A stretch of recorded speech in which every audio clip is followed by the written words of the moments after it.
Hi everyone, welcome to Global Online. This is Ankita Sood. So West Bengal SET 2024 examination में paper one के best preparation के लिए previous year questions की series आज से मैं शुरू कर रही हूं, जिसमें स्टूडेंट्स आज हम 2023 में पूछे गए कंप्लीट पेपर का सॉल्यूशन डिस्कस करने वाले हैं।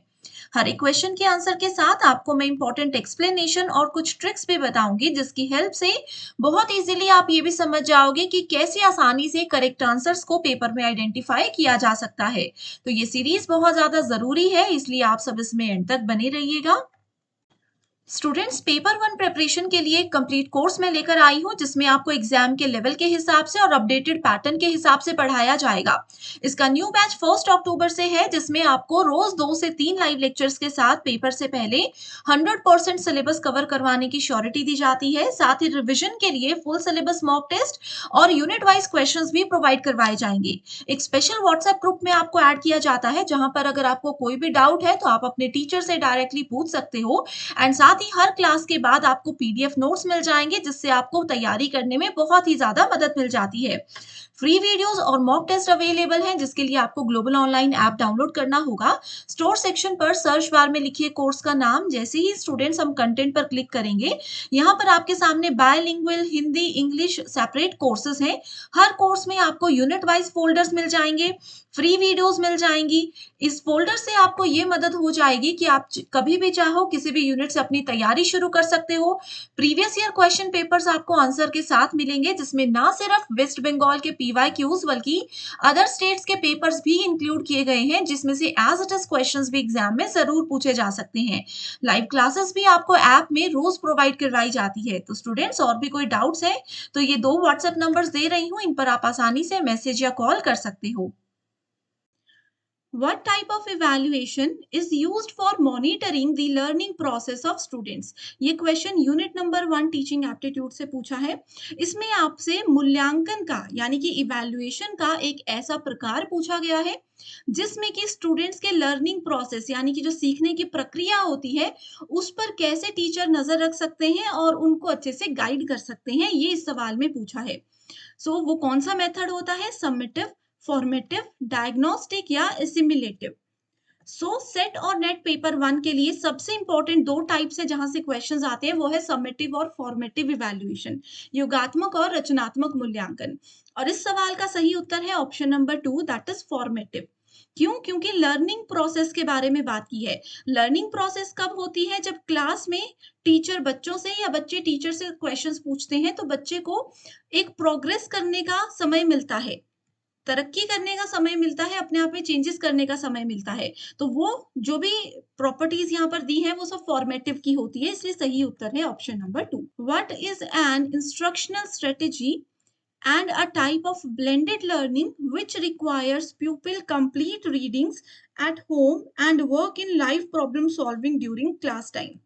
एक न्यू टीचिंग, एक न्यू क्लासरूम इंट्रोड्यूस किया गया है डिजिटल इंडिया के अंदर, जिसमें कि ये बोला जाता है, जिसका नाम दिया है ब्लेंडेड लर्निंग। ब्लेंड करने का मतलब क्या होता है? 2 चीजों को मिक्स कर देना, राइट? 2 चीजों को मिक्स कर देना। तो यहाँ पर भी एजुकेशन को, लर्निंग को मिक्स कर दिया गया है। इसमें ये बोला है कि पर्सन जो है, उनको पीडीएफ नोट्स दे दिए जाएंगे, वो अपने घर में कंप्लीट रीडिंग उसकी करके आएंगे। अब उसी चीज से रिलेटेड अगर कोई क्वेश्चन आपको पूछना है, कोई डाउट आपके माइंड में है, तो वो पूछने के लिए आप क्लास में जाओगे और वहां पर पूछ सकते हो। तो ये कौन सी टीचिंग स्ट्रेटेजी है? इसको कौन सा क्लासरूम बोलते हैं? Virtual classroom? No. Google classroom? No, क्योंकि ये एक ऐप है। ठीक है, हाइब्रिड होता है, सारे मिक्सचर, सबका थोड़ी थोड़ी प्रॉपर्टी मिला करके, तो ये भी गलत होगा। सही आंसर है फ्लिप्ड क्लासरूम।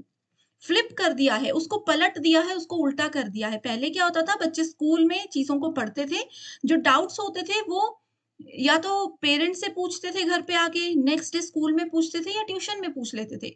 अभी इसमें फ्लिप हो चुकी है, चीजें उल्टी हो चुकी हैं। बच्चा पढ़ेगा घर में, कोई डाउट है तो वो क्लास में जाएगा। ठीक है। APA format is a writing style, guide and format produced by, ये यूनिट नंबर 2 रिसर्च में से क्वेश्चन है। आपको कुछ नहीं देखना है, आपको सिर्फ APA की फुल फॉर्म पूछिए, जो कि है अमेरिकन साइकोलॉजिकल एसोसिएशन। जब भी हम थीसिस लिखते हैं, उसको राइट करने का, उसको लिखने का एक फॉर्मेट होता है, जो कि APA फॉर्मेट है। Okay. A video conference between Sushmita in Mumbai, Radhakanta in London, Varun in Guwahati, Jayanti in Singapore, Sudhanshu in Tezpur and Purakshata in Kolkata and Sunil in Bhubaneswar is what type of communication? So confuse करने के लिए ये पूछा है, बच्चे क्या करते हैं, वैसे क्वेश्चन में याद रखते हैं, अच्छा सुष्मिता मुंबई से थी, ये पर्सन लंदन से था, ये आपको याद ही नहीं रखना है। आपको इस क्वेश्चन में बस इतना समझना था कि अलग-अलग लोकेशन पर अलग-अलग लोग बैठे हैं और वो आपस में कम्युनिकेट कर रहे हैं, तो उसके लिए कौन सी कम्युनिकेशन यूज़ होगी, ठीक है? सो पब्लिक कम्युनिकेशन तो ये नहीं है, ग्रुप मीडिएटेड भी नहीं है क्योंकि सब लोग अपनी अलग-अलग जगह पर बैठे हैं। कन्फ्यूजन क्रिएट होगा ग्रुप और मास में। मैक्सिमम स्टूडेंट्स इसको सोचेंगे कि ये ग्रुप कम्युनिकेशन है, जो कि बिल्कुल गलत आंसर है। ग्रुप कम्युनिकेशन होता है जब सब लोग एक साथ बैठकर बात कर रहे हैं। यहाँ पर बात की जा रही है मास कम्युनिकेशन की। ठीक है? No students, there is a confusion in this question. Actual में ग्रुप मीडिएटेड कम्युनिकेशन सही आंसर होगा, क्योंकि देखिए पब्लिक कम्युनिकेशन तो ये बिल्कुल नहीं है, वो तो दिख रहा है। मास कम्युनिकेशन में यहाँ पर बोला है कि सब लोग कम्युनिकेट कर रहे हैं। ऐसा नहीं बोला है कि एक पर्सन बोल रहा है और बाकी सब सुन रहे हैं। मास कम्युनिकेशन क्या होता है, जैसे भाषण होता है, एक पर्सन स्टेज पे जाकर बोलेंगे, बाकी सारी ऑडियंस सुन रही है।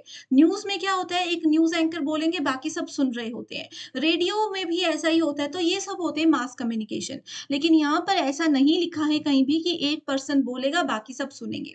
ठीक है? सो ये ग्रुप कम्युनिकेशन भी नहीं है, क्योंकि ग्रुप कम्युनिकेशन मैंने आपको बताया तब होता है जब सब लोग एक साथ एक जगह पर बैठे हैं। सो ये आपका ग्रुप मीडिएटेड कम्युनिकेशन होगा। ठीक है? सो इसको नोट करना, ये है इसका सही उत्तर। Constructivism in classroom is what? So constructivism, रचनावाद। रचनावाद बोलता है क्लासरूम में कि बच्चा जो भी सीखता है, वो खुद चीज़ों को कंस्ट्रक्ट करता है, अपने अकॉर्डिंग चीज़ों को सीखता है। सो ये होता है आपका स्टूडेंट सेंटर्ड या student focused classroom. International standard book number, जिसको आईएसबीएन नंबर बोलते हैं, आप लोगों ने कोई भी प्रोडक्ट खरीदा होगा, उसमें आपको इस तरीके का एक नंबर दिख रहा होगा, राइट? उसको आईएसबीएन नंबर बोलते हैं। आपसे पूछा है किसी भी बुक, उसकी पब्लिकेशन और प्रोडक्ट्स की डिटेल्स इसमें होती हैं, अगर इसको स्कैन किया जाए। आपसे बस इतना पूछा है कि कितने नंबर्स इसमें होते हैं। सो 8, 10, 11 या 13, आप लोगों के सामने एग्जाम्पल है और आप देख सकते हो इसमें 10 नंबर्स होते हैं। सो यहाँ से यहाँ तक टोटल 10 नंबर्स इसमें हम काउंट करेंगे। What is an innovative tool that enables teachers to take students on immersive virtual journey and field trips to various destination? इसमें एक ऐसे इनोवेटिव टूल की बात की गई है जिसमें टीचर आपको घुमाने लेकर जाएंगे, लेकिन आप लोग कहीं जाओगे नहीं, आप लोग घर पे मतलब स्कूल में ही रहोगे। आप लोगों के लिए एक सेटअप डिजिटली इतना एक्टिव कर दिया जाएगा कि आपको लगेगा कि हम सच में कहीं विजिट कर रहे हैं। ठीक है? जैसे अभी भी हम लोग व्लॉग्स देखते हैं, किसी कोई पर्सन कहीं घूम रहे हैं, उनको हम देख रहे हैं कि वो क्या कर रहे हैं, कहाँ घूम रहे हैं। तो वो सब चीज़ें क्लासरूम में अगर एज़ अ टीचर आप बच्चों के साथ करते हो, तो उसके लिए एक टूल है Google expenditure. For most classroom purposes, which among the following is the best suited for social skill assessment? So social skill assessment के लिए रूबिक्स सबसे अच्छा होता है। As it is questions बाकी के सेट में भी आया है, तो आपके लिए ये बहुत इंपॉर्टेंट है। From the following list of methods of teaching used in institutions of higher learning, identify those which are learner centered. Learner centered approach क्या होते हैं, जिसमें कि स्टूडेंट्स के हिसाब से पढ़ाया जाता है, स्टूडेंट्स को कैसे पसंद है, वो कैसे लर्निंग में कंफर्टेबल है, उस तरीके से उनके इजी वे को ध्यान रखते हुए पढ़ाया जाता है। तो इसका सही उत्तर है प्रोजेक्ट वर्क, जिसमें बच्चा खुद काम करता है, उनको सिर्फ एक टॉपिक दे दिया जाता है, तो ये लर्नर सेंटर्ड है क्योंकि बच्चा इसमें सीख रहा है। Chalk and talk learner centre नहीं है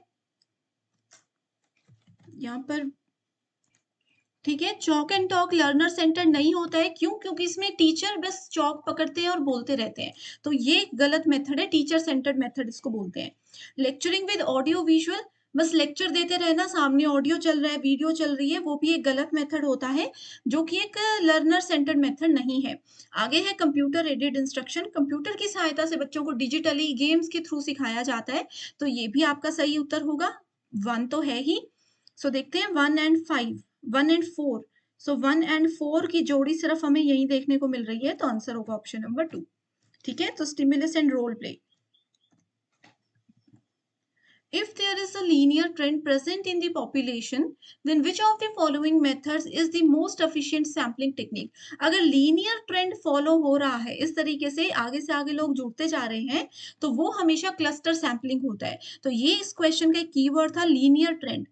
ठीक है, जैसे एक पर्सन जुड़ा, मान लीजिए एक एनजीओ है, एक एनजीओ में आपने ज्वाइन किया, आपने अपने फ्रेंड को बोला कि ये बहुत अच्छा एनजीओ है, बेनिफिशियल है हमारे लिए और मजा भी आ रहा है।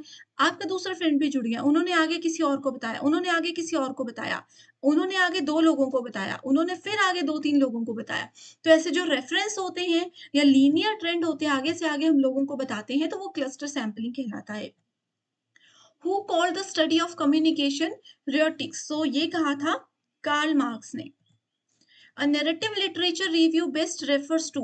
लिटरेचर रिव्यू क्या होता है? जब हम रिसर्च करते हैं तो रिसर्च में सबसे पहले हम एक प्रॉब्लम ढूंढते हैं जिसका सॉल्यूशन ढूंढने के लिए रिसर्च की जाती है। ठीक है, उसमें आता है फिर लिटरेचर रिव्यू। ये हमें बोलता है, लिटरेचर रिव्यू बहुत जरूरी है। ठीक है, ये हमें बोलता है कि जो चीज को आप प्रॉब्लम समझ रहे हो, पहले पढ़िए उससे रिलेटेड ऑलरेडी क्या क्या रिसर्च हुई है। कई बार क्या होता है, जिसको हम प्रॉब्लम समझ रहे होते हैं ऑलरेडी उसका सॉल्यूशन मिल चुका होता है, हमें नहीं पता होता। तो इसके लिए लिटरेचर रिव्यू जरूरी होता है। सो ये फोकस करता है an initial impression of the topic which you will understand more fully as you conduct your research. The most significant approach of evaluation, मूल्यांकन का सबसे ज्यादा महत्वपूर्ण दृष्टिकोण होता है continuous and comprehensive evaluation. Which of the following research method is based on controlled observation? Controlled observation मतलब एक controlled environment में, और सबसे ज्यादा controlled observation क्या होता है? सबसे ज्यादा controlled observation होता है आपका field experiment। ठीक है, आगे क्वेश्चन में पूछा है which of the following includes examples of quantitative variables। ठीक है, सो यहाँ पर मात्रात्मक अनुसंधान की बात की जा रही है, मात्रात्मक चर की बात की जा रही है। सो कौन कौन सी चीजें आती है? अब देखो, मात्रा है, क्वांटिटी है, मतलब नंबर्स तो जरूर होंगे। ठीक है, सो इसका सही आंसर है ए एंड सी। देखिए, ए में एज, टेम्परेचर, इनकम, हाइट, ये सब हम किसी को नंबर बताते हैं ना, कितनी इनकम है ये नंबर है, कितनी हाइट है ये नंबर है। अब किसी का जेंडर क्या होगा? जेंडर कोई नंबर तो नहीं होगा, जेंडर क्या है, 1 है 2 है, नहीं होगा, मेल होगा या फीमेल होगा। तो क्वांटिटी यानी कि कोई नंबर ये नहीं दे रहा है। किसी के grade point, anxiety level, reading performance क्या है, ये भी नंबर बता रहे हैं। तो यही इस क्वेश्चन में पूछा था। तो बहुत आसान क्वेश्चंस है। मैं उम्मीद कर रही हूँ स्टूडेंट्स आप लोगों को सभी क्वेश्चंस अच्छे से समझ आ गए होंगे।